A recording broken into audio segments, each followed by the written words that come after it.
तो देखो ये कम्प्लेक्स नंबर्स हैं, कम्प्लेक्स नंबर तुमने पढ़े हुए हैं, थोड़ा सा मैं याद करने के लिए बता देता हूँ, तुम्हें याद आ जाए। जैसे कोई नंबर अगर हम इस तरीके से लिखते हैं कम्प्लेक्स, ये नंबर कम्प्लेक्स नंबर होता है, हिंदी में बोलते हैं सम्मिश्र संख्या, है ना, ये पढ़ी होंगी। और ये सीबीएसई वाले पढ़ते हैं कम्प्लेक्स नंबर, हिंदी वालों ने सम्मिश्र संख्या पढ़ी है। सम्मिश्र या कम्प्लेक्स का मतलब है मिली हुई संख्या, तो मिली जुली संख्या ये आईओटा होता है, आई, ये इमेजिनरी नंबर है और ये रियल नंबर है, इन दोनों का जो मिक्सचर है वो है कम्प्लेक्स नंबर, इन दोनों का मिक्सचर, इसलिए इसे हिंदी में जो लिखते हैं सम्मिश्र लिखते हैं, मिला जुला। तो ये कम्प्लेक्स नंबर होते हैं, इसको ये होता है वैसे कम्प्लेक्स नंबर जो हम स्टैंडर्ड फॉर्म में इस तरीके से लिखते हैं, z इक्वल टू ये x हो गया और ये y हो गया। लेकिन अब यहाँ कुछ फॉर्मूले हैं जो तुम्हें याद कर लेने हैं। ये क्यूब की वैल्यू माइनस आई, दोनों तरफ आई से मल्टीप्लाई कर दी, और i4 की value i to the power 4 की वैल्यू 1, ठीक है ना, इसका स्क्वायर कर दिया तो ये -1 का +1 हो गया। ये हमारे आयोटा के तुमने सब ये पढ़े हुए हैं तुम्हारे। अच्छा, इसके बाद जो है ये तुम्हें याद कर लेने हैं कुछ फॉर्मूले, मैं लिख रहा हूं, जैसे साइन इनवर्स एक्स, और अगर इसको कोस में चेंज करना हो तो ये हो जाता है cos inverse √1 minus x square, ठीक है, ये साइन इनवर्स एक्स को चेंज करके। और अगर इसे ही टेन में लिखना हो, अगर इसे ही हमें टेन में लिखना हो तो ये टेन में हो जाएगा टेन इनवर्स, क्या होता है टेन में, साइन अपॉन कोस, तो इस तरह से ये बनेगा x/√1 माइनस एक्स स्क्वायर। अच्छा, ये इससे कैसे बना, ये भी तुमने फॉर्मूला पढ़ा हुआ है, cos x equal to root of cos theta equal to √1 minus sine square theta, तो उससे बना हुआ है ये, ठीक है। अच्छा, ये साइन इनवर्स एक्स हो गया। इसी तरह से फिर हमने अगर ये कोस इनवर्स एक्स दिया हो और इसको साइन में चेंज करना हो तो ये बन जाएगा, ठीक है। और अगर इसे टेन में चेंज करना हो तो मैंने तरीका तुम्हें बताया, टेन में चेंज करो, इसे बताओ कैसे लिखोगे, साइन अपॉन कोस, तो ये वाला ऊपर आएगा, तो √1 minus x square upon x, ये हो गया साइन कोस टेन। और अगर इसे कोट में बदलना हो तो कोट में कैसे बदलोगे, हाँ, ठीक है ना, तो इसे कोट, या कोट जो है वो टेन का उल्टा होता है, ऐसे भी लिख सकते हो, तो ये ऊपर, तो √1 minus x square upon x, और ऐसे अगर इसे चेंज करोगे तो ये x/√1 माइनस एक्स स्क्वायर, इसका इनवर्स होता है कोट। तो ये अच्छा, साइन अगर दिया है और उसे कोसेक में चेंज करना हो तो क्या होता है बता सको, अगर साइन इनवर्स एक्स दिया है, इसे कोसेक में लिखना है तो कैसे लिखोगे, हाँ, 1/x, कोसेक इनवर्स 1/x। तो ये सारी चीज तुम्हें इसे बदल लेनी सीखनी है, ये है ना, कोसेक इनवर्स 1/x। तो इसमें एक तो कम्प्लेक्स नंबर्स में दिए हैं क्योंकि इस तरह के बहुत सारे फॉर्मूले आने वाले हैं। अच्छा, ये तो तुमने पढ़ रखे हैं, लेकिन तुमने ये नहीं पढ़ा, क्या नहीं पढ़ा है इसे देख लो, कि साइन इनवर्स अगर -x है तो ये माइनस साइन इनवर्स x होगा, इसे याद कर लेना है। तो ये तो तुम्हें आसान लग रहा होगा कि नहीं पढ़ा, कोई बात नहीं है, चलो ठीक है ये। लेकिन अगर कोस इनवर्स -x है तो ये pi minus cos inverse x होता है, सिर्फ इसी में अंतर है, बाकी टेन भी ऐसे ही है। टेन को भी अगर देखो तो tan inverse -x equal to भी माइनस टेन इनवर्स x ही है, तो सिर्फ कोस वाले में है। अगर कोस इनवर्स की वैल्यू कहीं निकलवाता है हमारे से कि बताओ साइन इनवर्स -1/2, तो उसे हम यहां लिख लेंगे, माइनस हो जाएगा। अब जैसे साइन इनवर्स -1/2 की वैल्यू बताओ जरा, कैसे निकालेंगे हम, कितनी हो जाएगी, माइनस साइन इनवर्स 1/2, और 1/2 किसकी वैल्यू होती है बताओ साइन में, 30, तो इसे क्या लिख देंगे हम, -30 डिग्री या π/6, ठीक है। अच्छा, लेकिन अगर हम इसको लिखें कोस इनवर्स -1/2, अब इसकी देखो कैसे लिखोगे, तो क्या लिखोगे, ये क्या लिखा है मैंने formula, pi minus cos inverse और x से मतलब ये नंबर 1/2 है, तो 1/2 किसकी वैल्यू होती है बताओ, π/3 की, और इसे सोल्व कर लेंगे तो क्या जाएगा, ये 2π/3। तो इस तरीके से ये वैल्यू हमें काम देते हैं कि अगर कहीं हमने प्लस वाले तो पढ़े हैं, साइन इनवर्स एक्स कोस इनवर्स एक्स निकालने, माइनस वाले नहीं पढ़े थे जो कि अलग है ऊपर से। तो ये है, जैसे एक ये भी फॉर्मूले तुमने पढ़े हैं, sine inverse x plus cos inverse x equal to क्या होता है, π/2। पढ़े हैं? नहीं पढ़े हैं तो ये याद कर लेने हैं। Sine inverse x plus cos inverse x जो है वो π/2 होता है, ठीक है। और इसी तरीके से टेन इनवर्स एक्स, ये भी π/2 होता है, ठीक है। और इसी तरीके से सेक इनवर्स एक्स और कोसेक इनवर्स एक्स भी π/2 होता है, ये याद कर लेने हैं। अच्छा, ये वाला फॉर्मूला तो तुमने पढ़ा है खैर, tan inverse x plus tan inverse y, बताओ क्या होता है, बताओ। हाँ, ये पढ़ा है। अगर ये माइनस में हो तो यहाँ माइनस हो जाता है, तो हम ऐसे लिख दें इसको, प्लस माइनस, और यहाँ पे प्लस माइनस और माइनस प्लस, ऐसे चेंज करके लिख देंगे हम इसे। अच्छा, एक ये वाला पढ़ा है तुमने, टू टेन इनवर्स एक्स अगर है तो क्या होता है, बताओ। 2x/1 - x², ये तुमने पढ़ा है, ठीक है। और तीन वाला अगर, यानी कि ऐसा हो, अगर tan inverse x, tan inverse y और टेन इनवर्स जेड, तो कैसे लिखते हैं इसे हम, ये याद कर लो, ये नहीं पढ़ा तुमने। तो ये है x plus y plus z minus x y z over 1 minus x y minus y z और माइनस जेड एक्स, ये फॉर्मूला है इस तरीके से, ठीक है। ये तुम्हें, अच्छा कोट वाले की जरूरत नहीं है, क्योंकि अगर कहीं कोट का आता है तो उसे हम 10 में बदल लेंगे और फिर लगा लेंगे फॉर्मूले को, तो उसकी जरूरत नहीं है। अच्छा, फिर कुछ ये कम्प्लेक्स नंबर्स हैं, इनका जोड़ वो तुमने पढ़ा हुआ है। देखो, अगर मान लो कोई नंबर इस तरह से है, x1 प्लस i/y1, एक नंबर है z1, दूसरा नंबर है z2 x2 प्लस i/y2, तो इसे कैसे सोल्व करोगे, z1 प्लस z2 अगर निकालना है तो रियल रियल के साथ ऐड होगा, x1 प्लस x2, और इमेजनरी जो है वो इमेजनरी के साथ ऐड होता है, ये तुमने सीख रखा है। और अगर माइनस हो तो यहाँ माइनस लग जाते हैं उसी के अकॉर्डिंग, ये एग्जाम्पल भी तुम देख सकते हो। इनका मल्टीप्लीकेशन, कम्प्लेक्स नंबर का मल्टीप्लीकेशन पढ़ा है तुमने, कम्प्लेक्स नंबर का मल्टीप्लीकेशन बताओ कैसे करते हैं। जैसे मान लिया ये नंबर दे दिया 2 + 3i, मैंने एग्जाम्पल ले लिया, और 5 + 6i, तो कैसे करते हैं इनका मल्टीप्लाई, में 2 की मल्टीप्लाई 5 में 10 हुआ, फिर 2 की मल्टीप्लाई इसमें 12i, फिर इसकी इसमें मल्टीप्लाई, और फिर इसकी इसमें मल्टीप्लाई, है ना, i² -1 हो गया।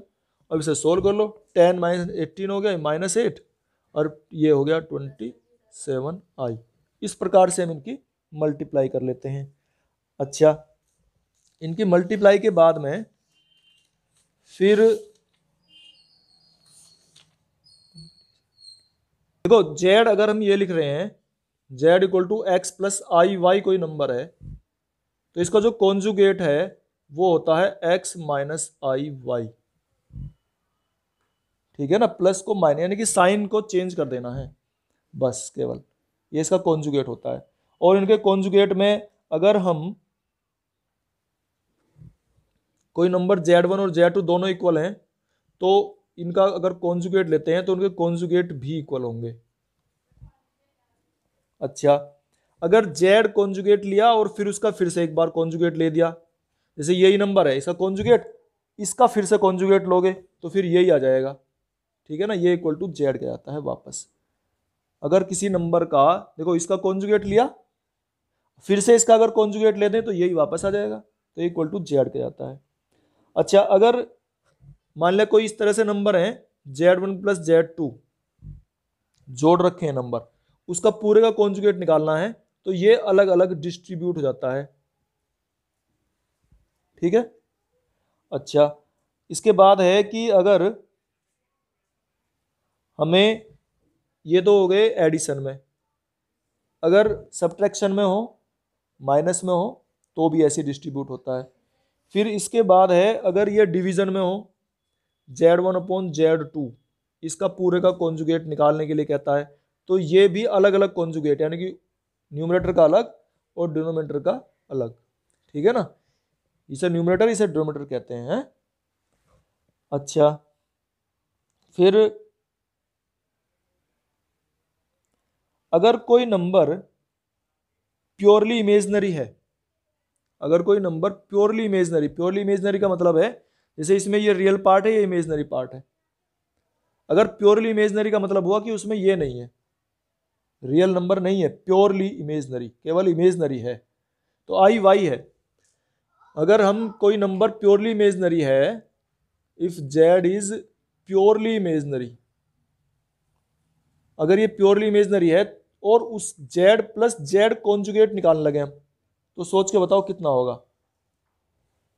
लिख के दिखाता हूं, चलो। अगर जेड एक नंबर ये है तो इसका कॉन्जुगेट क्या होगा, माइनस आई वाई, माइनस लग गया, और इनका अगर जोड़ करेंगे तो क्या आ जाएगा, जीरो। तो अगर कोई प्योरली इमेजनरी नंबर है तो उसका जोड़ जो है, एडिशन जो है, जीरो आता है, ठीक है। और अगर प्योरली रियल है, if Z is purely real, अगर जेड जो है वो प्योरली रियल है, रियल कैसे कि उसमें इमेजनरी नहीं है, ये वाले नंबर नहीं है, ये और ये ही नंबर है केवल एक्स एक्स, तो इसमें से इसे माइनस करेंगे, अगर जेड में से जेड कॉन्जुगेट के माइनस करेंगे तो जीरो आएगा। सही कह रहा हूं ना मैं, देखो जेड ये है और इसका कॉन्जुगेट यही आएगा, क्योंकि इसमें आई तो है नहीं। तो अगर जेड को हम एक्स कह रहे हैं तो इसका कॉन्जुगेट क्या होगा, ये भी एक्स ही होगा, क्योंकि इसमें आई नहीं है, सिर्फ आई वाले को माइनस करते हैं, और इसमें से अगर इसे माइनस करेंगे तो जीरो आ जाएगा ये, ठीक है ना। तो इस तरीके से ये हो जाता है। अच्छा, अगर अब एक ये भी सीख लो, भाई जेड इक्वल टू हमने पढ़ लिया, जेड कॉन्जुगेट पढ़ लिया, ठीक है। अगर हम जेड और जेड कॉन्जुगेट की मल्टीप्लाई करें तो क्या आएगा, एक्स प्लस आई वाई और multiply x minus i y, इनकी मल्टीप्लाई क्या आ जाएगी, x square plus y square, ये आती है ना मल्टीप्लाई। इसको हम मोड जेड कहते हैं, मोड जेड, मोडुलस जेड, मापांक पढ़ते थे हम हिंदी में, है ना। ये मापांक है कितना, x square root of x square plus y square, ये होता है मोडुलस है ये, है ना। अगर हमारे से कोई कहता है मोड जेड का मीनिंग ये होता है root of x square plus y square, या अगर इसका कहे तो मोड जेड स्क्वायर है ये। तो मोड जेड स्क्वायर को हम ऐसे लिख सकते हैं, मोड जेड स्क्वायर को लिख सकते हैं हम जेड जेड कॉन्जुगेट, देख लो जेड जेड कॉन्जुगेट ये आ रहा है और मोड जेड का स्क्वायर भी यही आएगा। तो इस तरह से ये भी याद रख लेना है हमें कि मोड जेड स्क्वायर जो है वो जेड जेड कॉन्जुगेट के इक्वल होता है। तो ये मैंने मोडुलस निकालना सिखाया। अब इसको अब अगर हम एग्जाम्पल लें कि मान लिया जेड इक्वल टू कोई नंबर इस तरीके से है, इसका मोड जेड बताइए कितना होगा, क्या होगा, रूट ऑफ 3 का स्क्वायर और 4 का स्क्वायर, कितना हो गया 25, यानी कि 5। तो इसका मोड कितना आ गया 5। ये फॉर्मूला याद कर लेना है तुम्हें कि अगर मोड जेड हम निकालेंगे तो कैसे निकालते हैं। अच्छा, इसके बाद ना, आएगा क्यों नहीं होगा बताओ, कहां से हो जाएगा आएगा, मोड जेड का मैंने फॉर्मूला क्या बताया, तो बस आई कहाँ है इसमें, ठीक है ना। मैंने इसकी मल्टीप्लाई करी थी, ये आया था ना, तो ये इसीलिए तो लिखा है ये कि सिर्फ एक्स और वाई का स्क्वायर है, आई का नहीं है। तुम इसका होल स्क्वायर, अगर मोड जेड का मीनिंग क्या है वो मैंने बताया ना, मोड जेड का मीनिंग इसका होल स्क्वायर नहीं है, मोड जेड का मीनिंग इसका स्क्वायर प्लस इसका स्क्वायर है, मैं इसका होल स्क्वायर करने के लिए नहीं कह रहा। अच्छा, एक चीज इसमें और आती है, आर्ग्यूमेंट। आर्ग्यूमेंट क्या होती है उसे भी सीखो, ये फॉर्मूला लिख रहा हूं मैं आर्ग्यूमेंट के लिए। आर्ग्यूमेंट जो है वो होता है फॉर्मूला थीटा और थीटा को हम लिखते हैं आर्गुमेंट ऑफ जेड। पूरा अगर वर्ड लिखे तो ये लिखेंगे argument of z, theta equal to. तो ये क्या होता है, इसका फॉर्मूला भी याद कर लेना है तुम्हें, tan inverse y upon x. देखो इसमें इसे लिखा है ना, तो y अपॉन एक्स, अगर इसी का आर्गुमेंट निकालना हो तो क्या होगा, 4 अपॉन 3 y अपॉन एक्स।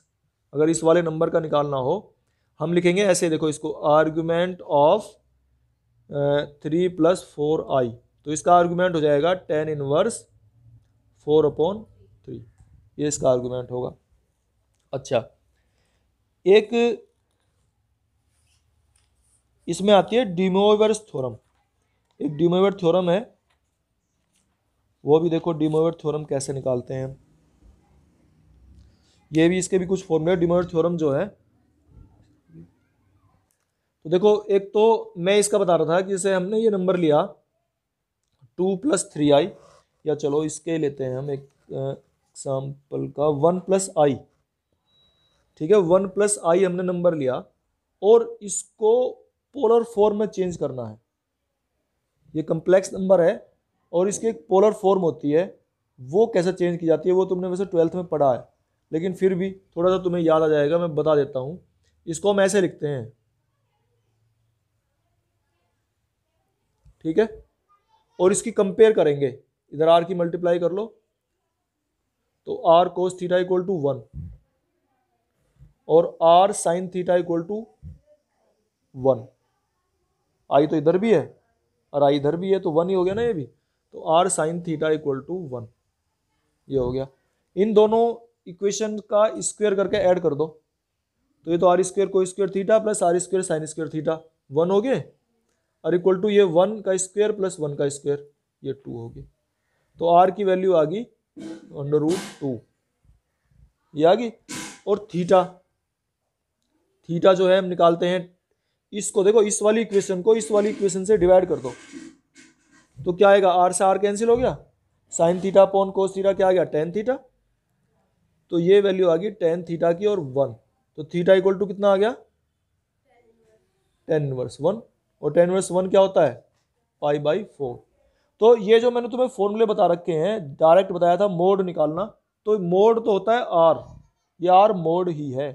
अगर तुम चाहो तो डायरेक्ट भी निकाल सकते हो, आर की वैल्यू ये आ जाएगी, और फिर ये निकल के आ जाएगा, थीटा बताया था टेन इनवर्स क्या, y अपॉन एक्स, है ना। तो ये आर्गुमेंट और मोड दोनों चीज निकालोगे, अब इसमें रख दो तो क्या होगा, ये पोलर फॉर्म बन जाएगी। इसकी पोलर फॉर्म बोलते हैं इसे, आर की वैल्यू रखो यहाँ पे √2 और अंदर रखो, अंदर क्या होगा, कोस π/4, थीटा का मान ये है π/4 और प्लस आई साइन π/4, ये पोलर फॉर्म कहलाती है, ठीक है। अगर मैं एक और नंबर दूं तुम्हें, क्या 1, इसमें तुम्हारे एग्जाम्पल में दिए हुए हैं 1 प्लस -√3, 1 प्लस √-3, इसका तुम्हें पोलर फॉर्म निकालनी है, तो डायरेक्ट बताओ, चलो ज़्यादा समय नहीं लगाना। जेड कोई नंबर है, इसका पोलर फॉर्म है, क्या बताया था मैंने तरीका, कि इसका स्क्वायर, और नहीं, इसको पहले वैसे लिखो, कंप्लेक्स फॉर्म में लिखो, क्या लिखोगे, 1 प्लस √3i, क्योंकि रूट -1 होता है ना आयोटा। अच्छा, अब इसको डायरेक्ट लिखेंगे तो क्या करेंगे, 1 का स्क्वायर और प्लस √3 का स्क्वायर, कितना हुआ 4 और 4 का अंडर रूट कितना हुआ 2, इसको यहाँ लिख दो, डायरेक्ट बता रहा हूँ मैं। और फिर अंदर कोस थीटा, थीटा कैसे बताया था मैंने, टेन इनवर्स ये अपॉन ये, √3 अपॉन 1 कितना हुआ, टेन इनवर्स √3 किसका मान होता है, √3 10 में किसका मान है, 60 का, तो लिखेंगे कोस π/3, 60 को π/3 तो लिखेंगे, और प्लस आई साइन π/3, तो तुम डायरेक्ट भी लिख सकते हो ये, और अगर ऐसे निकाल के दिखाना चाहो तो ऐसे दिखा सकते हो। मैंने दोनों तरीके तुम्हें बता दिए हैं, 2 एग्जाम्पल कर दिए हैं।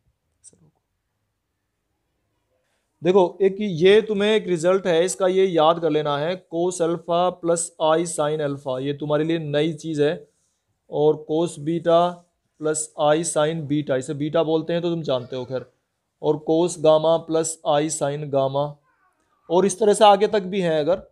और इनकी जो प्रोडक्ट है, ठीक है, इनकी जो प्रोडक्ट है, इनकी जो गुणा है, वो इनकी गुणा, इनकी मल्टीप्लाई, वो ये आती है direct alpha plus beta plus gamma, जितने भी एंगल हैं प्लस आई साइन, मैं कह रहा हूं अगर और भी है ना तो हमने गामा तक लिखे हैं, अगर और भी हैं तो आई sine alpha plus beta plus gamma, ये इनकी गुणा डायरेक्ट लिखी जा सकती है। एक तो ये है, ये फॉर्मूला तुम्हारे लिए नया है। फिर दूसरा है, ये ड्यूमोरिस थ्योरम है, ये याद कर लो। कोस alpha plus i sine alpha की पावर अगर n है, n से मतलब जैसे 2 है 3 है, तो इसकी मल्टीप्लाई इस एंगल में हो जाती है। ये तुमने नहीं पढ़ा है, ड्यूमोरिस थ्योरम नहीं पढ़ रखी तुमने, तो इसकी मल्टीप्लाई यहां हो जाएगी, तो ये हो जाएगा कोस n alpha plus i sign n alpha. ठीक है, अगर ये माइनस में है तो कोस, चलो माइनस वाला भी लिख देता हूं मैं, cos alpha plus i sine alpha to the whole power minus n अगर है तो ये हो जाएगा कोस एन अल्फा, माइनस यहां लग जाता है इसमें, आई साइन एन अल्फा है तो इसे लिखेंगे हम कोस N alpha minus i sign N alpha. ठीक है,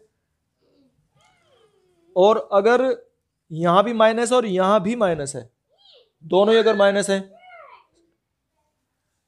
तो देखो अगर ये इस तरीके से है cos alpha minus i sine alpha to the whole power minus n है, अगर ये दोनों ही माइनस है, एक एक प्लस एक माइनस तो मैंने यहां बताया था, ये दोनों ही माइनस हैं, तो ये हो जाएगा कोस N alpha plus i sign N alpha. ठीक है, ये हो जाता है।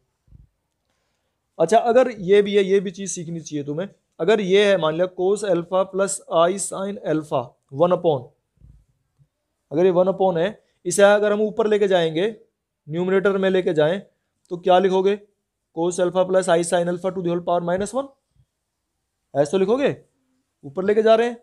अब ये जो -1 है ना, ये इस देखो ये वाला फॉर्मूला लिखा था मैंने, -n क्या होता है, यहाँ माइनस हो जाता है, तो कर दोगे इसे कोस अल्फा और माइनस आई साइन अल्फा, इस तरीके से इसे लिख दोगे। अच्छा, और अगर ये माइनस हो, ये अगर माइनस हो तो यहाँ माइनस और यहाँ माइनस, तो फिर ये प्लस हो जाएगा, ये चेंज हो जाएगा इस तरीके से।